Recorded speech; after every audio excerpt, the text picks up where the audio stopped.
देवदारू आचार्य हजारी प्रसाद द्विवेदी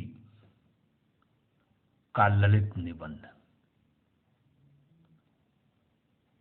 द्विवेदी जी के निबंध भारतीय इतिहास बोध, संस्कृति और साहित्य के उन पक्षों को रेखांकित करते हैं जिससे मानवीय व्यक्तित्व के अजेय शक्ति पर भरोसा बनता है। द्विवेदी जी मूलतः विशद विश्लेषण के व्याख्याकार हैं। एक शब्द एक पद के साथ शब्द की उस अनंत यात्रा में द्विवेदी जी ले जाते हैं जहां से उस शब्द को समझने के साथ साथ मानवीय अस्तित्व के होने और शब्द व प्रकृति की सत्ता को समझने का अर्थ विश्लेषण भी द्विवेदी जी के निबंधों से गुजरते हुए मिलता है। देवदारू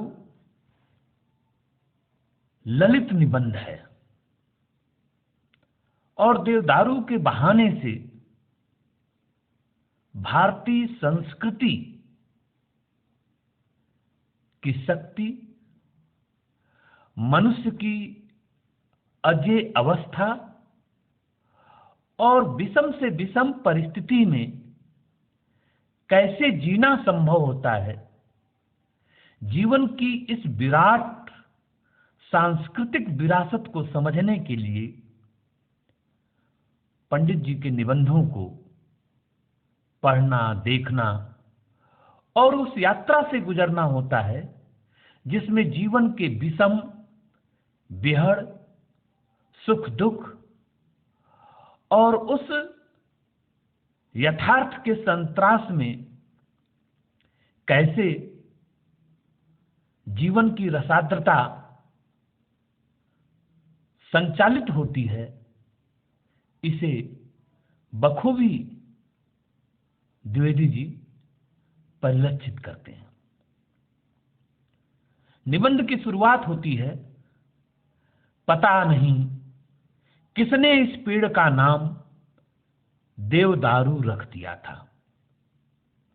नाम निश्चय ही पुराना है, कालिदास से भी पुराना, महाभारत से भी पुराना।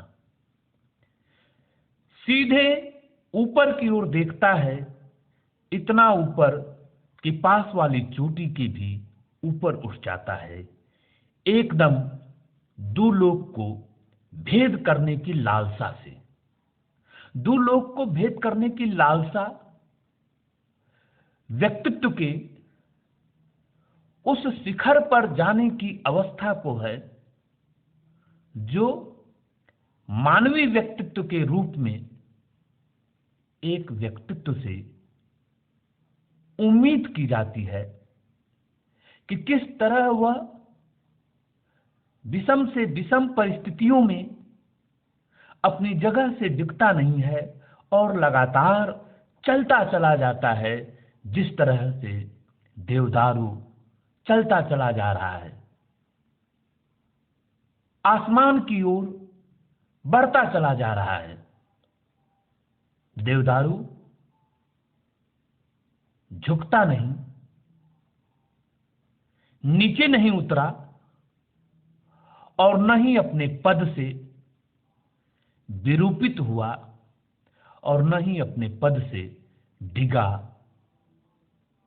कहीं झुका, किसी के आगे खुशामद नहीं करता। जैसी भी स्थिति है, जीवन के जो भी स्रोत हैं, नहीं है, किसी की परवाह नहीं। देवदारू तो अपने हाल में, अपनी स्थिति में अलमस्त है, फक्कड़ बाबा है। पेड़ क्या है? किसी सुलझे हुए कवि के चित्त का मूर्तिमान छंद, देखते बस रह जाइए। आसमान की ओर टकटकी करके स्थिर मुद्रा में देवदारू बना हुआ है। धरित के आकर्षण को अभिभूत करके लहरदार बितानों की श्रृंखला को सावधानी से संभालता हुआ विपुल व्योम की ओर एकाग्रीभूत मनोहर छंद, मन को आह्लादित करने वाले छंद की तरह देवदारू का अपना ठाठ है, अपना छंद है। एकाग्री भाव छंद की आत्मा है। देवदारू ही निर्जन में, एकांत में एकाग्र भाव से अपनी जगह पर अडिग है, अपनी जगह पर स्थिर बना हुआ है। अगर यह न होता तो शिव का तांडव, बेमेल धमा चौकड़ी और लष्टम पष्टम उछल कूद के सिवा और कुछ न होता। शिव देवताओं में महादेव है, समाधिस्थ है, और देवदारू भी। देवदारू के नीचे महादेव समाधिस्थ। वे देवताओं में मनुष्य थे, महादेव। उस दिन देवदारू चूक गया। वह सब देखता रहा, इतना बड़ा अनर्थ हो गया, अपने अवधूतपन का बाना नहीं छोड़ा। वह महावृक्ष नहीं बन सका, देवदारू बन सका। आंखें खोले रहना भी कोई तुक की बात। महावृक्ष वनस्पति होते हैं जिनमें भावुकता तो नहीं पर सार्थकता होती है, जो फूल तो नहीं देते पर फल देते हैं। अपुष्पा फलवंतो ये। देवदारू चूक गया, वनस्पति की मर्यादा से वंचित रह गया। पर पहाड़ों में, निर्जन में, एकांत में देवदारू बना हुआ है। वह कभी भी इस बात का पश्चाताप नहीं करता कि मैं यहां क्यों हूं, कैसे हूं। जैसे भी हूं, जिस भी हाल में हूं, अपने हाल में मस्त हूं, अपने हाल में रहता हूं, किसी की परवाह नहीं।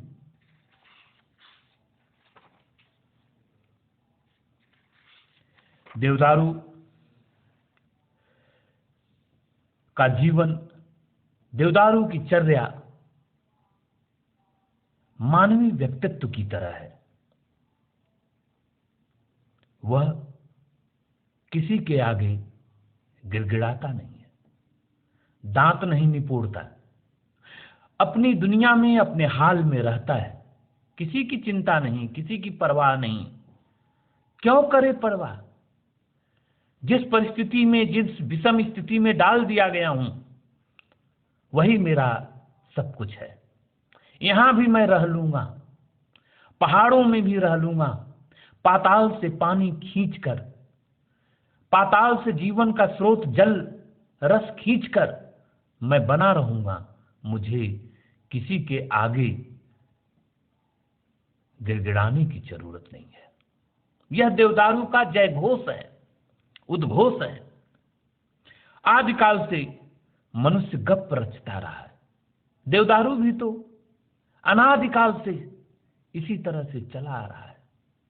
उसके पत्ते, उसकी टहनियां मानो जीवन का गप ही हूं, अपने ढंग से पड़ा हुआ है। देवदारू भी सब एक से नहीं होती। मेरे बिल्कुल पास में जो है वह जरठ भी है, खोसट भी। जरा उसके नीचे की ओर जो है वह सनकी सा लगता है। एक मोटे राम खड्ड के एक प्रांत पर उगे हैं, आधे जमीन में, आधे अधर में, आधा हिस्सा टूट, आधा जगह मगर। सारे कुनबे के पाप पाधा जान पड़ते हैं। एक अल्हड़ किशोर है, सदा हंसता सा, कवि जैसा लगता है। जी करता है इसे प्यार किया जाए। सदा से ऐसा होता आया है। हर देवदारू का अपना व्यक्तित्व होता है।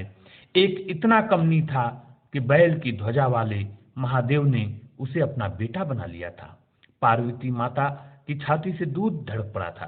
कालिदास खुद कह गए हैं, मगर कुछ लोग ऐसे होते हैं जिन्हें सब धान 22 पसेरी दिखते हैं। सब लोग एक जैसा ही दिखते हैं, पर सब एक जैसे होते नहीं। देवदारू में भी अनंत देवदारू के वर्गीकरण बने हुए हैं। जिस तरह से मनुष्यों में अनेक तरह के मनुष्य होते हैं, वैसे ही देवदारू में कोई अलमस्त है, कोई कवि जैसा है, कोई अवधूत है, कोई अपनी जगह पड़ा हुआ है, उसे किसी की चिंता ही नहीं, किसी की परवाह नहीं। तो यह मानवीय जीवन दृष्टि और मनुष्य के होने की उपस्थिति के साथ पेड़ को, देवदारू को हजारी प्रसाद द्विवेदी की दृष्टि में संस्कृति के पेड़ की तरह देखा गया है। देवदारू साहित्य, संस्कृत और संस्कृति का पेड़ है। उस पेड़ में हमारी अस्मिता, हमारी पहचान और हमारी दृष्टि, हमारी अजेयता किसी भी हालात में अपनी जगह से न डिगने की शक्ति, ये सब कुछ अपने भीतर सजोकर देवदारू रखता है।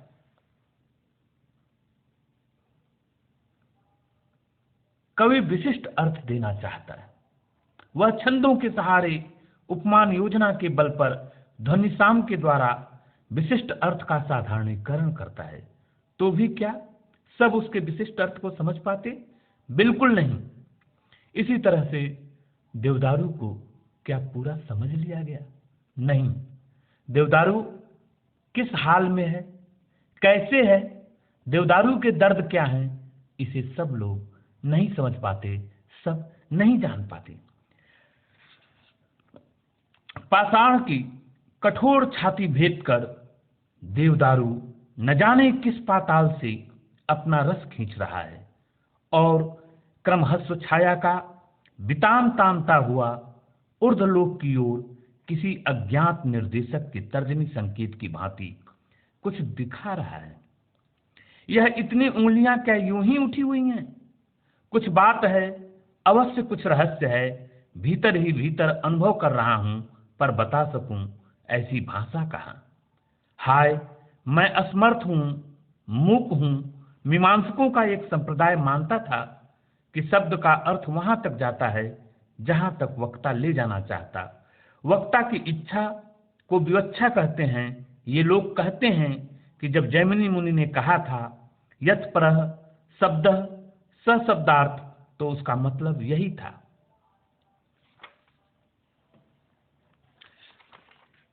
दुनिया में कवियों की जो कदर है वह इसलिए कि वे जो अनुभव करते हैं उसे श्रोता के चित्त में प्रविष्ट भी करा जाते। प्रेषण धर्मिता उनके कहे का एक प्रधान गुण है। मैं नहीं पहुंचा पाता उस अर्थ को जिसे मेरा मन अनुभव कर रहा है। देवदारू को देखते हुए, देवदारू को समझते हुए, और सामने जो देवदारू है अवधूत सा बना हुआ, विषम परिस्थितियों में अपनी जगह पर स्थिर, कभी नीचे नहीं उतरा, कभी मैदान की यात्रा नहीं की, पहाड़ों पर बर्फीले पहाड़ों पर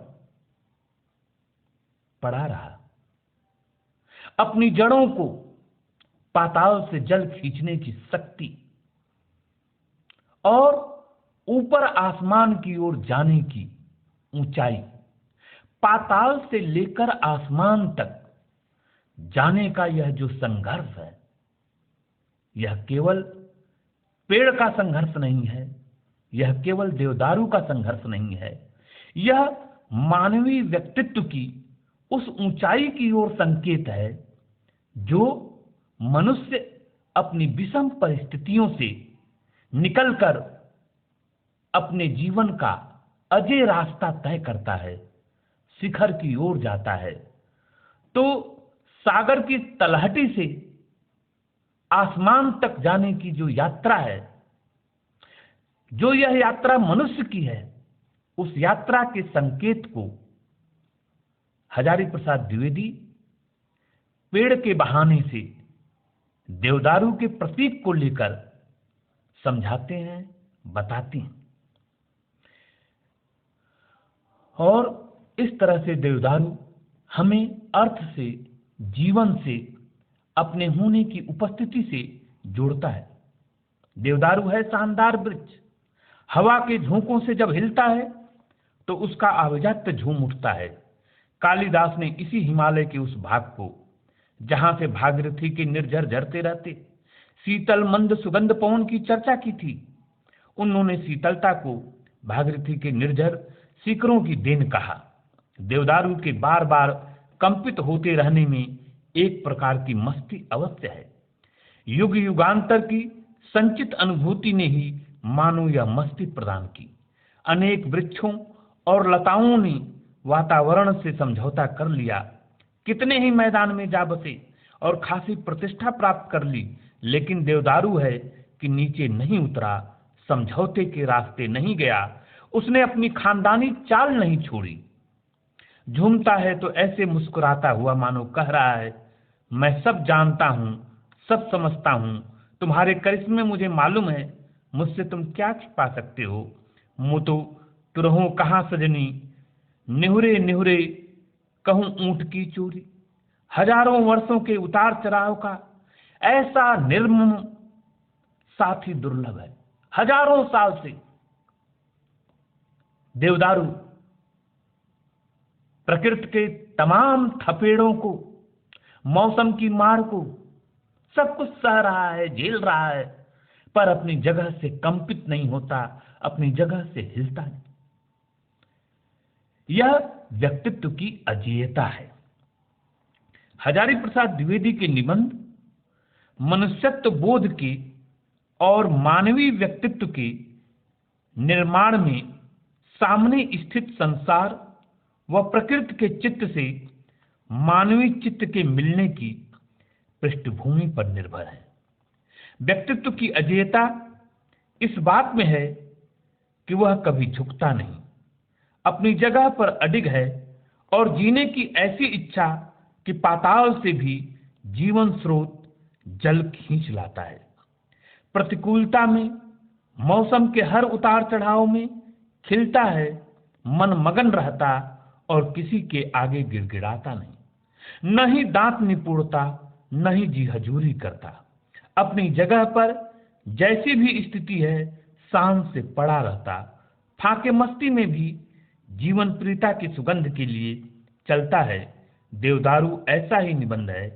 कहने को तो यह एक पेड़ की कथा की तरह सामने आता है, पर देवदारू के बहाने से पंडित जी ने मानवीय कौशल व व्यक्तित्व को निर्मित करने के लिए जो आख्यान रचा है, उसमें देवदारू की विशेषताएं संसार सागर में चल रहे व्यक्ति के व्यक्तित्व को इस तरह निरूपित करती हैं कि हमारे सामने एक ऐसा विराट व्यक्तित्व आ जाता है जो पहाड़ की तरह अपार धैर्य वाला, सुख दुख में समान भाव से रहने वाले, काल को भी जीतने वाला और अपनी आंतरिक शक्तियों से ही जीवन की विषम अवस्था में भी जय पराजय से दूर रहते हुए मनुष्यता बोध की अजय कथा को कहता रहता है।